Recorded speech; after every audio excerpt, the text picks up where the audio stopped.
আজকে আপনাদের নিয়ে চলেছি একদম নতুন একটি জায়গায়। যদিও এই চত্বরে অসংখ্য ভিডিও ১ম দিকে তুলেছিলাম, সেসব শেয়ার করেছিলাম। বিশেষ করে প্রায় ১৫-১৬ বছর আগে যেসব ভিডিওগুলো অনেক অজানা জায়গাকে কভার করেছিলাম। আজকে এখানের একজন লোকাল টোটো দাদাকে নিয়ে চললাম। আর জায়গাটা একদম পরিচিত মনে হচ্ছে। কিন্তু দেখুন, জয়রামবাটি মায়ের যে মূল মন্দির, প্রকৃত যে পুরাতন মন্দির, সেই আশ্রম থেকে মিনিট ২০-২৫ এর রাস্তা। চারিদিকে সবুজের সমারোহ দেখুন, খুব সুন্দর লাগবে। আসলে এই ২ জন দেখুন সময়কালটা কিরকম। একজন ১৮৩৬ আসলেন, ১৮৮৬ পর্যন্ত ৫০ বছর ৫ মাস ২৯ দিন। আরেকজন ঠিক তার পরবর্তী সময়ে আসলেন, যিনি শ্রী শ্রী ঠাকুর সীতারাম দাস ওঙ্কারনাথ। দুজনেরই পদচিহ্ন এমন একটি জায়গায়। চলুন সঙ্গে থাকুন, খুব ভালো লাগবে। খুব অসাধারণ একটি জায়গা, সেখানে আমরা আজকে সারাদিন কাটাবো, সেটা আপনাদের সঙ্গে শেয়ার করতে চলেছি। আর বিশেষ করে ঠিক মন্দিরের গায়ে যখন এসে হাজির হলাম না, নাম সংকীর্তন কানে বাজছে, খুব চমৎকার একটি পরিবেশ। চারিদিক থেকে এই দেখুন, এই মন্দিরের বাইরে দাঁড়িয়ে আছি।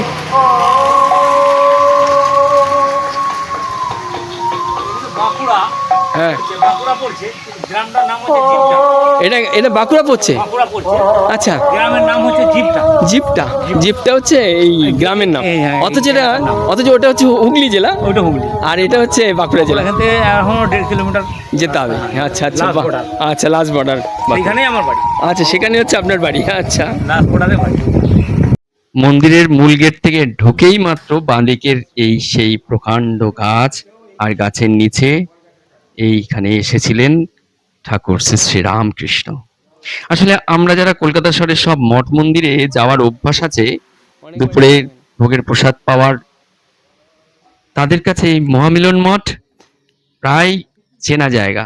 আর কিনা এই জায়গাটাই, এই যে জীবনটা, জীবনটাতে এসে এই মন্দির প্রাঙ্গণ ঘুরে এতটাই ভালো লাগছে না, দেখুন খুব চমৎকার।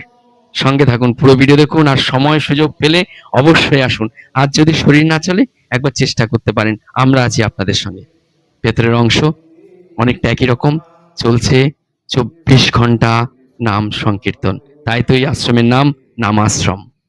আপনারা যদি কখনো কামারপুকুর জয়রামবাটি আসছেন, অবশ্যই এখানে আগে থেকে একটু ইনফর্ম করে দিলে এখানে থাকার ব্যবস্থা যেমন রয়েছে, রয়েছে দুপুরে ভোগের প্রসাদ পাওয়ার সুযোগ। মহামিলন মঠ ডানলপের একই রকম। দেখুন, সেই পুরাতনী, সেই চর্চা, সেই কি সুন্দর লাগছে বলুন তো, কি চমৎকার পরিবেশ। আর তা উপভোগ করার সুযোগ হলো, সবটাই ওনার ইচ্ছা। কোনো তিথি ধরে যদি আসা হয়, তাহলে কিন্তু থাকবে ভক্তের সমাগম। তখন কিন্তু এরকমভাবে ফাঁকায় খুব মনোযোগের সঙ্গে আত্মস্থ হওয়ার সুযোগ থেকে বঞ্চিত হতে হবে।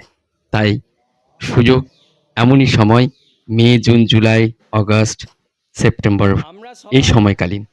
আর খুব চমৎকার লাগবে। মহামিলন মঠ ডানলপকে ওই যে সামনের পোর্শনটা, বেশি আমাদের ওখানে অত ভোগের প্রসাদ, প্রচলিত, কিন্তু এই ওখানে মুহূর্তে বাইরে যে বসে জায়গায় কাছে ভোগের প্রসাদের বন্দোবস্ত আছে।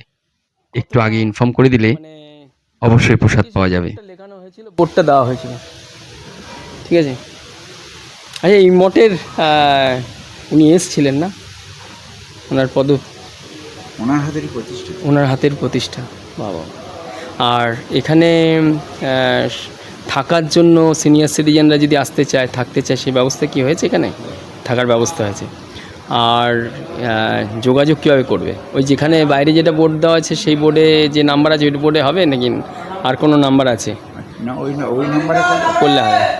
আর ধরুন থাকলো না, দুপুরে প্রসাদ পেতে চাইলো, কুপন কেটে যেমন মহামিলন মঠে আমরা ডানলপে 8:30 থেকে 9টার ভিতরে ফোন করলে প্রসাদ পাওয়াটা ঠিক আছে। কজন আসছে, আচ্ছা কখন আচ্ছা, সেটাই 12টার মধ্যে ঢুকিয়ে দাও। লিখে দাও, তাহলেই হবে। বাহ, চমৎকার, খুব ভালো। 9টার আগে ফোন করতে হবে, নটা একদম করতে হবে। কারণ আমাদের সবজি বুঝি কাটা হয়ে গেলে তারপরে দেবে, মুশকিল ব্যাপার। সবজি কাটে নামকারীরা একবার কেটে দিলে আর দ্বিতীয়বার কাটতে যায়। যেখানে সর্বক্ষণ নাম সংকীর্তন চলে, সেখানে কিন্তু একটা পজিটিভ এনার্জি কাজ করে। বিশেষ করে হরিদ্বার, ঋষিকেশ, এসব জায়গায় এই শ্রী শ্রী ঠাকুর সীতারাম দাস ওঙ্কারনাথের আশ্রমে যখনই ভিজিট করেছি, সেখানে 24 ঘন্টা নাম সংকীর্তন। বিশেষ করে তো বৃন্দাবনে তো রয়েছেই সেই নাম সংকীর্তন। আসলে এই নাম সংকীর্তন আমাদের ভেতর থেকে ধুইয়ে দেয়। চলেন, সঙ্গে থাকুন, খুব ভালো লাগবে।